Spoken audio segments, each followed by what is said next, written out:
Hi, everyone, and welcome to Badminton Lights Out, a feature of the Badminton podcast, where we take you behind the scenes of high performance badminton. I'm Gronya. I'm Justine. Let's dive into it. But before we start our topic, we would like to each share a fact of the day. Okay, Gron, what's yours? Did you Google it this time?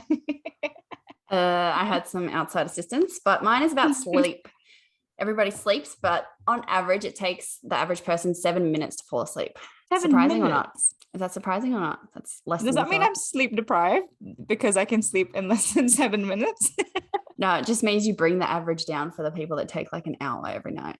How long does it take you? Sometimes I'd say like up to an hour if I'm like buzzed. Oh, well, anyway, my turn. That's actually really crazy. I've never thought about it. Last night I did have trouble sleeping, but most of the time I'm like knocked out the moment I'm in bed. All right, my fact of the day is you guys might already know in the previous podcast that I've been reading Harry Potter. So my fact of the day is about Harry Potter. Did you know that J.K. Rowling and Harry Potter share the same birthday, 31st of July? I didn't know that. Interesting, right? Go read Harry Potter. I was going to say that's taxes day, but it's not. That's a month later. Everybody has different taxes day, don't they? Or is it all the same? Oh, I don't know. In Australia, the end of financial year is like 30th of June. Actually, I don't know. But anyway. Do you pay taxes, Justine? Yeah. Well, I'm an employee, so I don't have to do it. Our accountant does it for us, so thank goodness. Fair enough. Everything is legal. Why are your eyes looking like you're guilty? No, I'm not. So our main topic of this podcast is things we wish we knew when we were young. Now, just a quick word from our sponsors. As people who love badminton, we all know that it's not just about the sport itself. It's about the connections you make and the things that it teaches you as a person that you're able to bring to all of the other parts of your life. That's why we want to introduce you to the book Mirror of Magico, written by Al Liao, a former Taiwanese national badminton player who is as passionate about badminton as us. For those who love Harry Potter, you want to give this one a read, because Al has authored a fantasy story where 3 different characters with varying personalities go on a journey of adventure and learning, and they realize that things don't just happen to you, they happen because of you. And by being yourself and spending time in your dreams, you can conquer the evils and be the best version of yourself. So make sure you check it out. Mirror of Magico, written by Al Liao. You can find it in all leading bookstores, and we'll leave the link in the podcast description. We're not singing on the pod. Oh, sorry. That's right. You can sing a little bit since you can actually sing. I'll bleep it. So what was the one thing there could be many things that you wish you knew, but you can start off. One of the main things I guess I wish I knew with my eternal wisdom that I have in my old age of 26 years old was probably how slow the process would be to getting to like the top 20, 15 in the world. And yeah, I guess just the process that it goes through and how long it takes. I feel like as a junior, you kind of, you might become like the best in your country, and then you're playing world juniors, and then you're still like young and everything's kind of, I don't know. I feel like junior, anything you do, everyone's like, wow.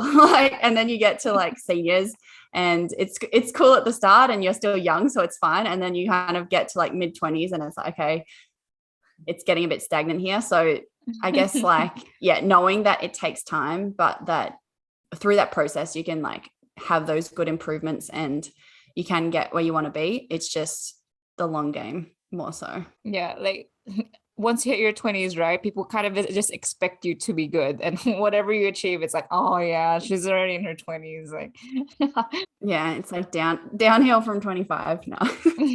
No. And I guess with that, I feel like when you're young, you want to get there so quickly that you can be exposed to like burnout a bit as well, because you might be getting some good results. Like, oh, if I can just push harder, I can just do this more, then I'll be even better. And that's when, when you're 5-10 years into like the world tour, that's when it gets like really tiring, and you need to kind of be aware of balancing all the other aspects of your life as well, and not putting everything into badminton at one time. And Yeah. When did you realize like how slow the process was? I guess probably like, because Setiana and I started partnering in, I think, around 2015. So around 6 years ago. I think like the first 2 years of that, we were just like flying. Like, we knew partnership, we were getting good results. We won, like, I think that was 2016. We won the Dutch Open, Canada Open. That was our highest ranking. We got to 18 in the world. And then I guess we kind of just expected that we would kind of keep that, that trajectory going upwards a little bit. And, you know, injuries played into it. And now, like, the COVID and everything, it's been a whole roller coaster. And I guess our expectation was that we would just keep getting better and better and better, but you can't really have that necessarily in sport. There's so many other factors, and especially in badminton, you can be improving in something, but then something else might fall off, and you might, you know, go backwards in another aspect. So it's really this fine balance of managing your improvement and like your expectations, and not like, you know, when we used to play more international challenges, that kind of thing, you feel better because you're winning more, you're getting good results. And then when you jump to that next stage of more super series, there's a lot of first round losses, second round losses, and it's hard pill to swallow when you're going from, you know, winning a lot to having to be in a country for 5 days after a loss. And it's totally different, like, mind game dealing with that as well. It's almost like accepting that nothing really, it doesn't always go to plan, right? Like, it's not just one line. And you have to be more adaptable. Kevin Cordon is the prime example there. Yeah. Damn, he's so famous right now in Guatemala. How do you properly say it? Because I feel like I butcher it. Say Guatemala. Guatemala. Okay. Guatemala. Nice. That's what I would have said as well. Surely. Sure. Guatemala. No, Guatemala. Okay. So how about you? Me, I think the biggest thing was that there are different styles of training. Because with New Zealand, we're so far from all the other countries. It's almost like a luxury to travel outside of New Zealand to train, you know? And most of the time when we do go for training, it's like in the Asian countries. And with New Zealand, badminton is very Asian dominated. So when I went to Europe for the first time and saw that there were different styles of training, I was like, whoa, this is insane. Like, how are you able to do 1 minute routines, you know, and still be so intense? And it was actually really crazy.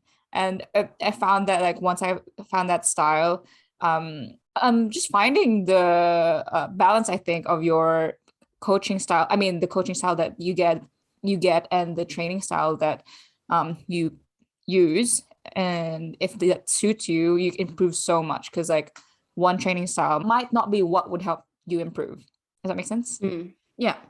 I think a huge part is getting experience, especially when you're young, from all these different, like, trying to, you know, travel to different countries, learn from different coaches from different backgrounds, and really being open to different environments and different styles, so that you can figure out what works for you, which things from one style you like, which things you don't like. And try and optimize your training in that way. Yeah, exactly. And even if you train in different Asian countries, like Malaysia would be different training to Indonesia, and Indonesia would be different training to Singapore. So it's really cool to see all those different kinds of training and apply it to your training and see what suits you best, I think. And also I wish I knew, like, you can improve so much quicker when you find other players who are in the same mindset or goal as you, you know, because sometimes you could be around people who has a different goal, who kind of just wants to be, you know, good, but not the same goal, where they don't really want to compete in this competition, but you do. So they probably won't push as hard as what you would want to do, you know?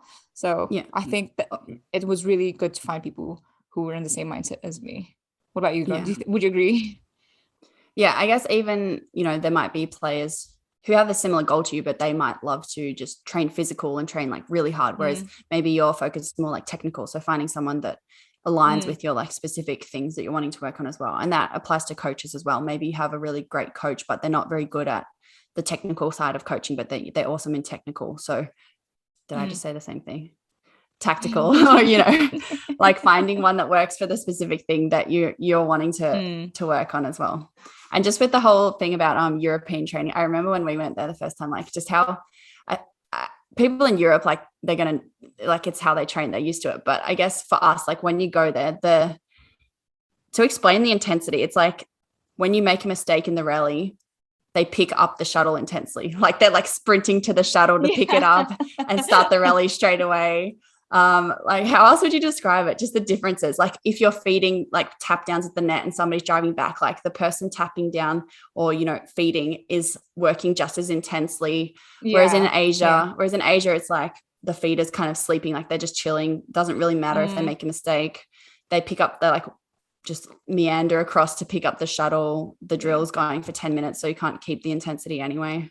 Yeah, but I think because of the time difference of each exercise, your mindset kind of feels like, oh, at 10 minutes, I still have more time to, you know. But again, I think that's also it differs to each player, because I'm sure maybe there's someone crazy out there who can do the 1 minute intensity for as long as 10 minutes. You know, that's wild. But yeah, it's just different. I totally get what you mean. And I think in the European culture, if they want something, they really, really want, and they'll tell you. Meanwhile, in like the Asian training, it's kind of like, oh, you know, I'm sure they'll get it right and soon in the next shot, maybe they won't be like, oh, you do it properly, you know. Meanwhile, the Europeans are like, do it right, or, you know, I'll get angry at you, which I think is like good.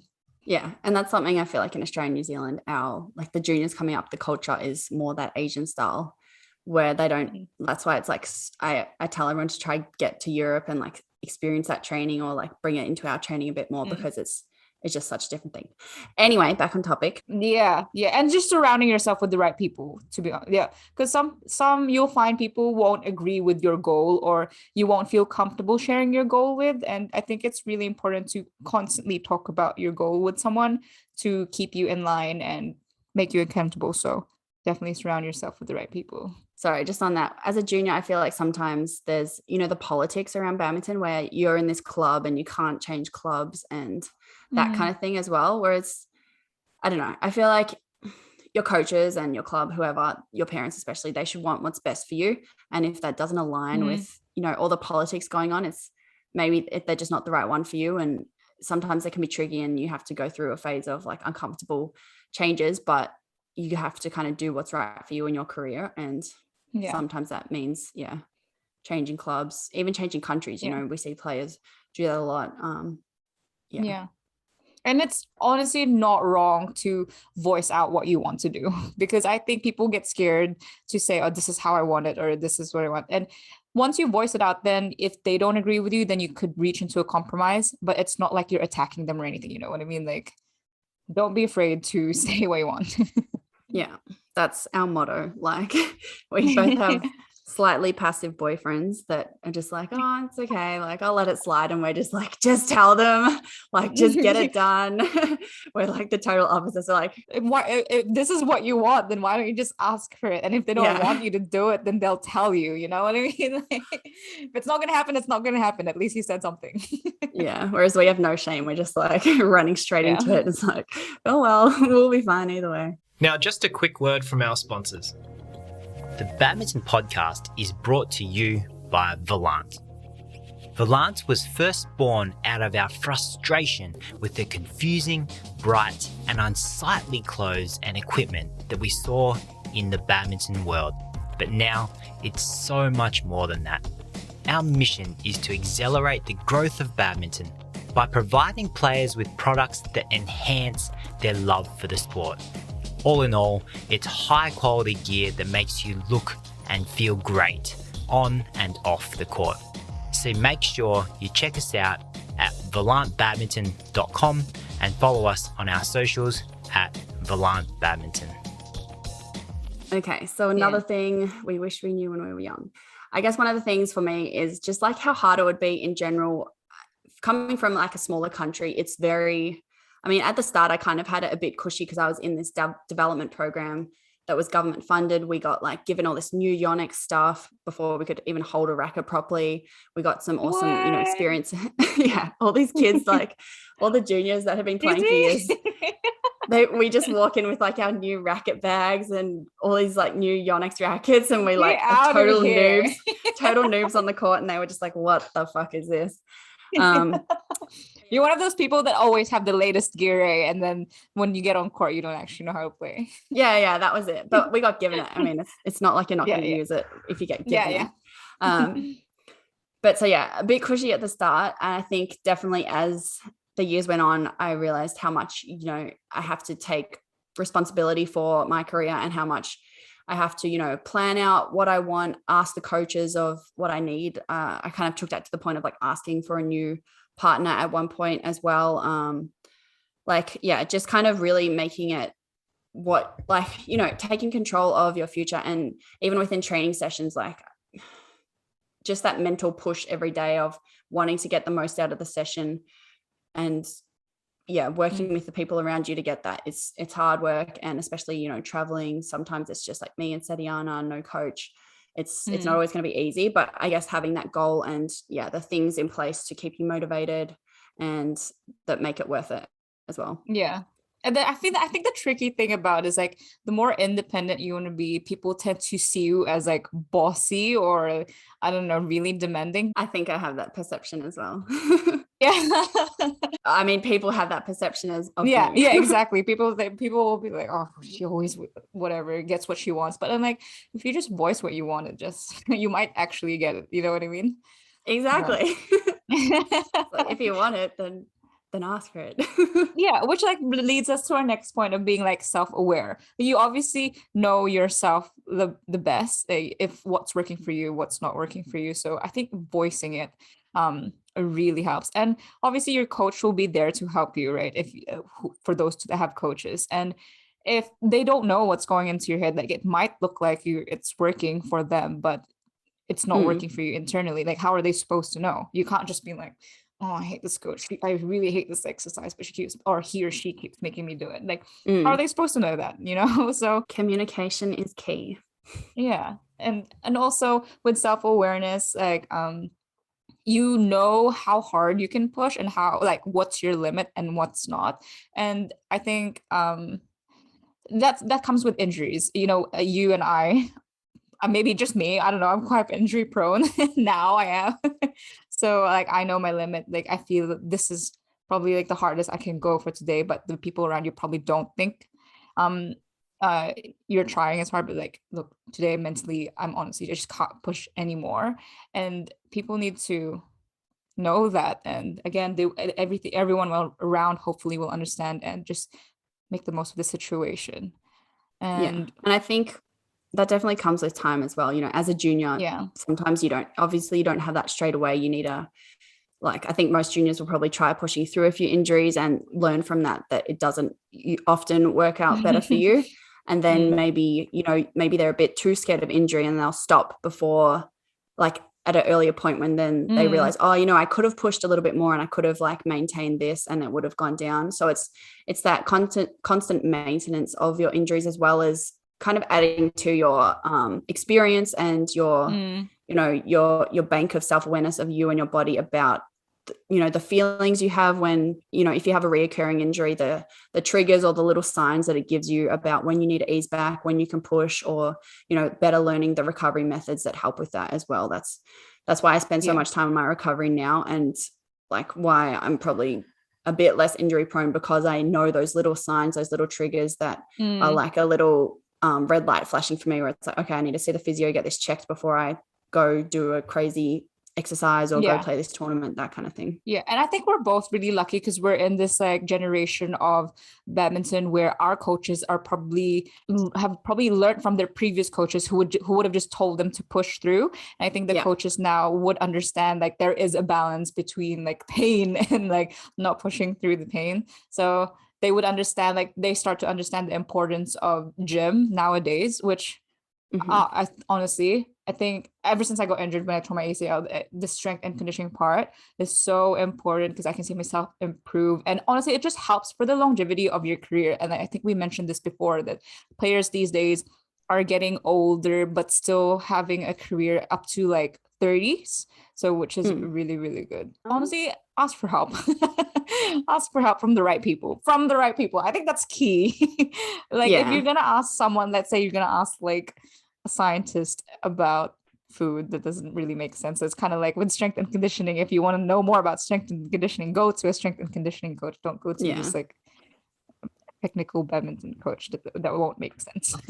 Yeah. So find the experts around you who, you know, who you get along with and who are there and will be supporting you. And even in terms of coaches, like try be open to ones that you come across, you know, throughout your career. Maybe they're obviously not your direct coach anymore, but you could have a good relationship with them or have, you know, get along well, and you can just shoot them a message every now and then. I do that with like coaches in, you know, all different countries. Every now and then they might say, oh, a good match about something. And then I'll be like, oh yeah, what do you think? Like, do you think there's anything we could improve on? That kind of thing. They're not obligated to, you know, give me any specific coaching feedback or whatever. But, you know, if you treat people with respect and they know you're hardworking and like through that, they want the best for you as well. Often they just want to help. Coaches are there to kind of teach and help their players. Yeah. And even if you're not the direct player, they're usually pretty open to giving you feedback and supporting you in whatever way they can. Exactly. And like, hopefully they don't take it personally. Like, I think we mentioned before about the different styles of coaching or different styles of training. There's also different styles to how coaches coach. And you might be good friends with someone but you just don't feel as though like it's your way of learning. I think take the hard step, like take the bite and like find someone who you think you would mingle with, because there's technical part of badminton is such a huge part of your game. So if you don't agree with or you don't communicate well with the technical coach you're working with, it's going to be like a really long ride. And also you're going to be paying for this coach, which is like super expensive if you're not getting it for free. So I don't think people realize how expensive this sport is, right, Gron? Yeah, leads into that. So yeah, I feel like as a junior you're pretty unaware of this sometimes. I guess in general I wasn't aware of money that much as a kid. It's just like, Mom, can I have this? Yes, no, kind of thing. But as you get older, you're like, okay, this money for these things was coming from somewhere. It was a lot more expensive than I was aware of. It's a lot harder to make that amount of money back. So just, I guess you need to know that high performance sport and all the things that come with it, like flights, accommodation, coach, court hire, all those kind of things are expensive, and that this lifestyle isn't for everyone. It takes a certain type of person to, I guess, you know, you really need to want it to be able to put some other things in your life on hold. You know, whether that be like relationships, starting a family, your education, your other career aspirations. It has to really be a conscious choice of wanting to go after this.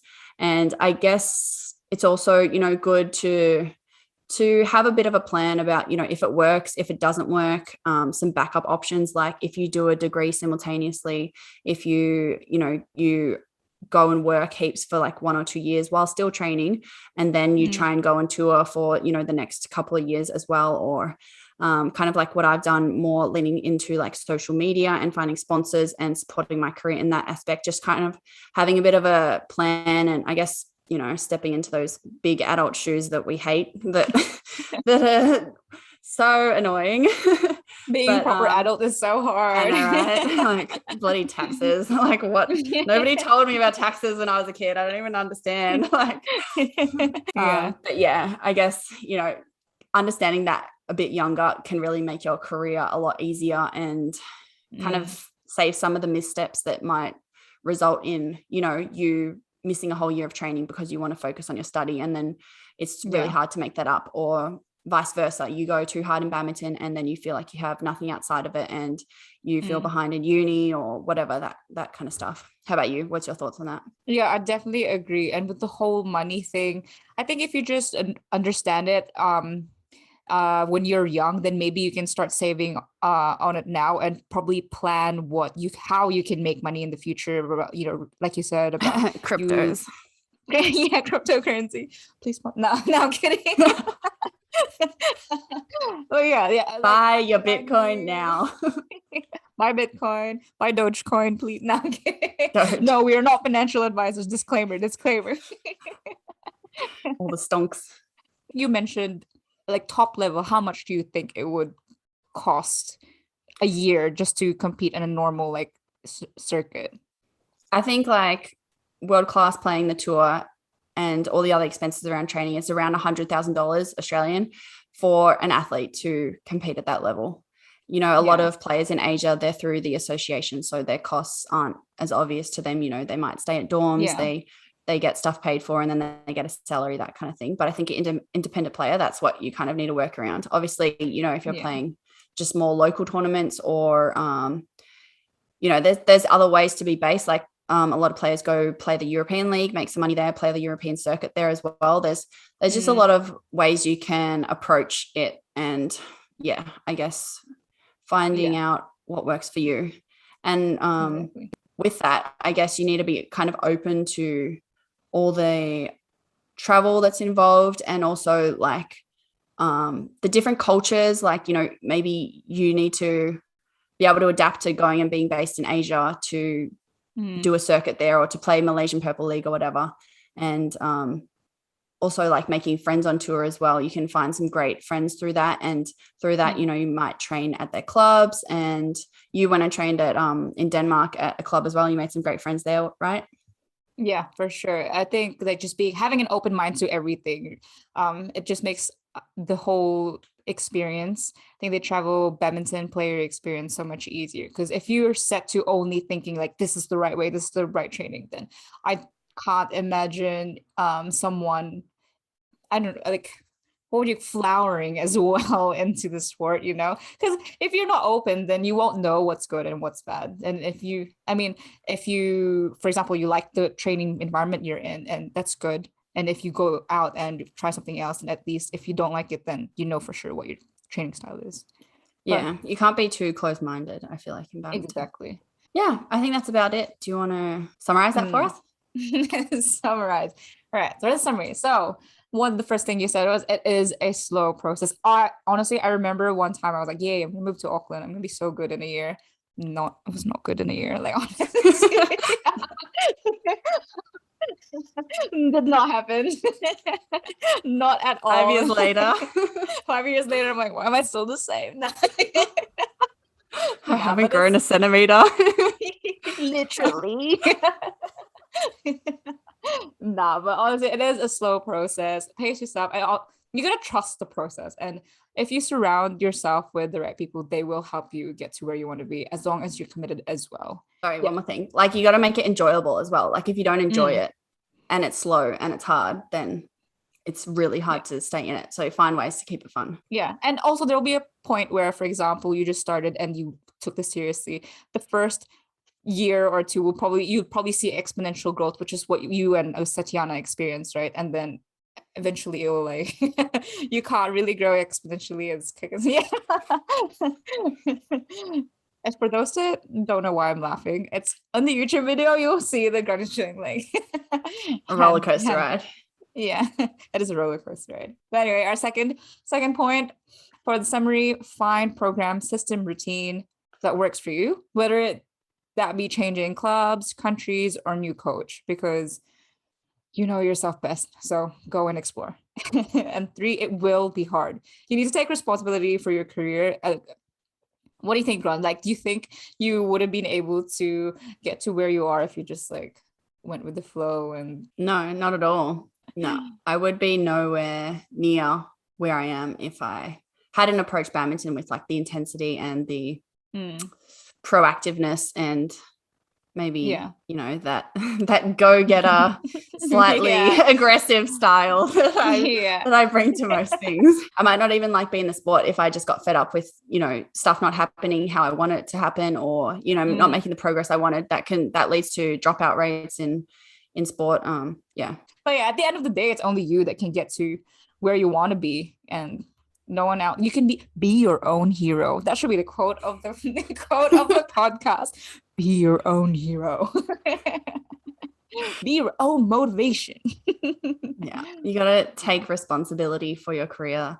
You know, at the start, your parents, coaches, they can push you really hard and get you to a certain point, but after that, you're really on your own. And if you're not putting in the work, that's going to reflect in your results. And exactly. And try to learn from what you do right and wrong as quickly as possible, because that's like the best way to move on. It's like a building block. Okay, this is wrong. Build on it, you know, put in your backpack. And then Yeah, and also badminton, especially another part of the summary, badminton, especially from a smaller country or like as an independent player, I lost my was like it's super expensive. So have backup plans, get a job, please. If it's not funded, your parents can't pay for you your whole life, unfortunately. If you have someone to thank for your badminton journey so far, go ahead and thank them today, okay? Because this shit is expensive. Not to deter anyone, but yeah. It's actually so. Thanks, Mom. When I was a junior, maybe still now, maybe. But yeah, and also last point is be open to new experiences and learning from anyone, wherever, anyone, whatever, whichever, whenever, whoever you can. however, and learn as much as you can. Be open to change. Nice. Good wrap up. All right.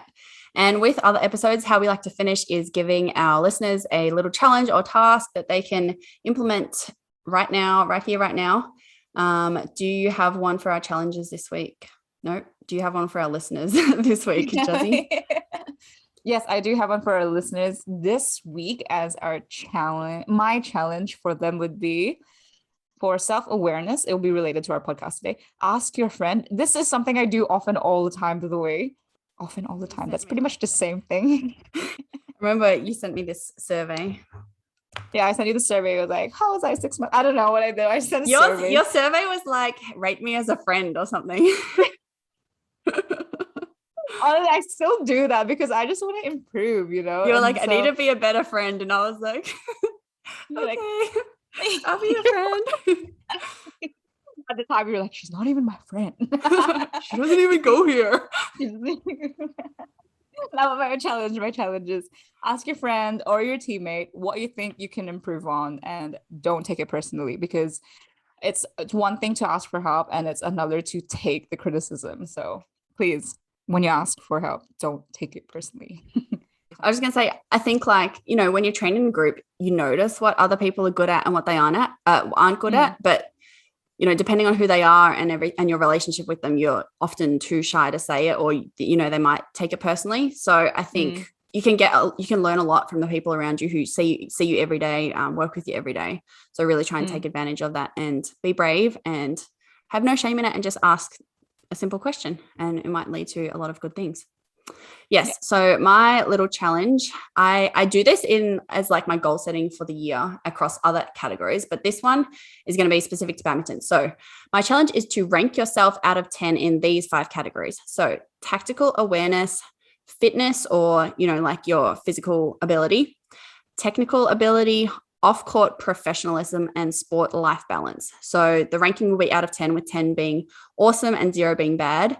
So rank where you are right now, realistically, and then where you also want to be in the future. So, you know, obviously everyone wants to be a 10 like eventually, but like realistically where you want to be at out of 10. And then the difference between where you want to be and where you are, that is how you prioritize what you should focus on the most. So it kind of gives a bit of a subjective way to realize, oh, you know, this is actually what I really like, what I subliminally want to improve on a lot. Subliminal. SUBLMLY. Okay. But yeah, so that's a good way. Mic down. That's one way to kind of to figure out what to focus on. Yeah. Okay. Deep breaths. Okay. Yeah. So since we talk a lot, I'm going to summarize our challenge. My challenge is to ask your friend or your teammate what you think you can improve on and don't take it personally. And Gronya's summary of her challenge is rank yourself out of 10 in the 5 categories, which is tactical awareness, fitness, technical ability, off-court professionalism, and sport life balance. Yeah. Cool. So should I summarize those summaries as well? In summary of our summary. In conclusion. Okay. Let's wrap it up. Wrap it up. Go. 0.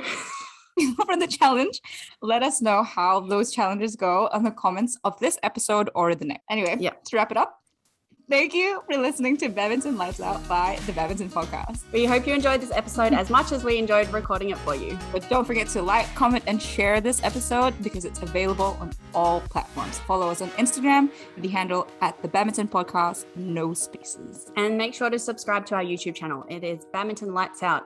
And stay tuned for our next episode. See you.